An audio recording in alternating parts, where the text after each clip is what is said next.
Welcome to the kidsministry.blog podcast. Every episode, we share ideas, tips, and resources to help your children's ministry thrive. So, imagine this situation. Okay. You've got this fantastic volunteer. Let's call her Sarah. She's just amazing. Always shows up, brilliant ideas, great with everyone. Yeah, the dream volunteer. Totally. But, and here's the thing. She constantly asks for permission. Like, can I maybe change this activity, or should I handle this situation differently? Is it okay if Oh, I know that feeling. It can be frustrating. It's driving you absolutely crazy because you really want her to just, take ownership, make the call, not constantly check in. Right. And it's a scenario lots of people find themselves in, isn't it? But what's really interesting, and this is something our source today really digs into, it's an article from Kids Ministry blog called How to Empower Volunteer Leaders. Well, the surprising thing it highlights is maybe, just maybe, the person in charge, that's you, might have actually created that dynamic. Wait, me? How? Well, kind of inadvertently, maybe. Through maybe a bit too much micromanaging, we can actually train volunteers not to lead. We never really truly empower them to step into that leadership space. Huh. Okay.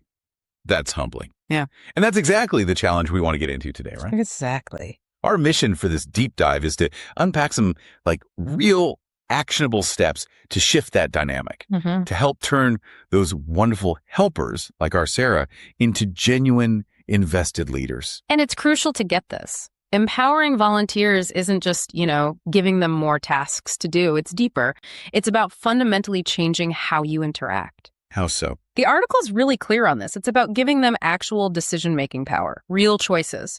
So instead of you making every single call, like what activities to run or how to handle some unexpected issue that pops up, you genuinely ask them. Okay, that sounds simple enough on the surface, but I can see how that could be, really tough for everyone involved, maybe. Definitely. The article even mentions how at first, the volunteers kept asking the leader, okay, but what do you want us to do? Right, falling back into that old pattern. Exactly. And it takes this really conscious effort from the leader to keep pushing back gently, saying, no, really, you decide. It's your call. So why is that so hard for leaders?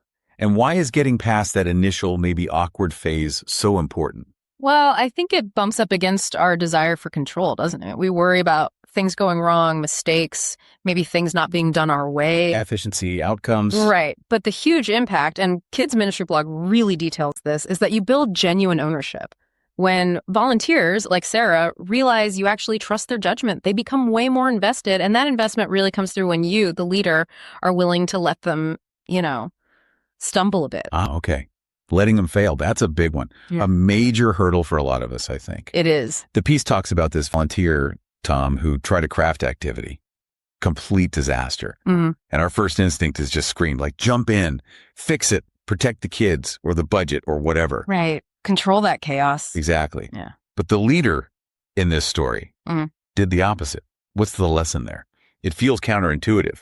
It really does. But people don't develop leadership muscles without, making some mistakes along the way. Okay. So the leader helped Tom figure out, okay, what went wrong here? How could we fix it for next time instead of just taking over?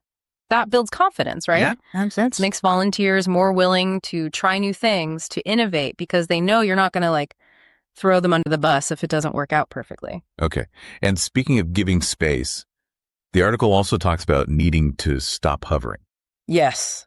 It's huge. So once they're making decisions, learning from missteps, what else is needed? What kind of environment fosters that real leadership? It seems to boil down to giving them room. Room to breathe, yeah. There's that example of Lisa, who felt like she was constantly being tested when her leader watched her every move. I remember that. But when the leader actually stepped back, gave her some space, Lisa genuinely started to enjoy it more, started to lead more naturally. What does stepping back like that signal? It's just a really clear, unmistakable signal of trust. And that trust, it needs to extend to asking their opinion on everything. Everything. Well, yeah. Not just feedback on what they did, but what they think, what they're observing. The article mentions a volunteer, pointing out something really specific, like a child named Marcus always acts up when his dad drops him off, but he's fine when his mom does. Wow, that's the kind of insight a busy leader might totally miss. Exactly. Which brings up a key point. When we do ask for their opinion, are we truly listening? Or just, going through the motions? Good question. Because volunteers see things differently. right? They notice details, have perspectives we might not have, which is probably why the source also stresses sharing the why. Yes. Yeah. Purpose behind it all. When volunteers understand the bigger picture, the why behind an activity or a policy, they can adapt. They can improve things on their own, not just follow a set of instructions blindly. Okay, makes sense. And one last piece. What about protecting their decisions? Say when a challenge comes up. Oh, this is critical. So if a volunteer like Tom with his craft idea plans something and maybe a parent complains or questions it, the leader's job is to back them up publicly, to say something like, look, Tom thought this through carefully. I trust his judgment. Even if maybe privately you think it wasn't the best call. Well, if it was a genuinely bad call, you address that privately, you coach them, help them learn, but publicly, you show a united front, you protect your volunteers. Got it. That builds huge loyalty and confidence, I imagine. Absolutely. And finally, the article mentions actually recognizing their leadership publicly, giving them titles, creating official leadership roles or opportunities. Things that might seem small. They might seem small, but they really boost that volunteer's sense of ownership, their feeling of importance within the team. It validates their contribution. So, wrapping this all up, what does this really mean for you listening right now? I think the fundamental truth here is pretty powerful.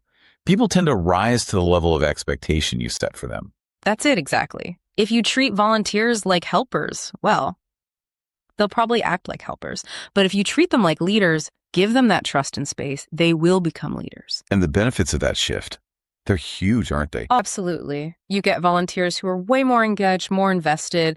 They often come up with ideas that are even better than what you might have thought of yourself. Which means less stress for you too. Definitely less stress for the person in charge. And ultimately, you're building a stronger, more sustainable ministry or organization, one where leadership isn't just on your shoulders, it's truly shared. So as you mull over this deep dive, maybe consider this.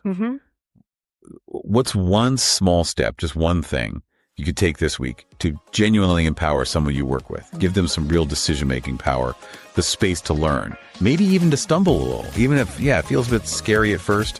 What could that look like for you? Thanks for listening. To find more ideas, tips, and resources, go to kidsministry.blog. We'll see you next time.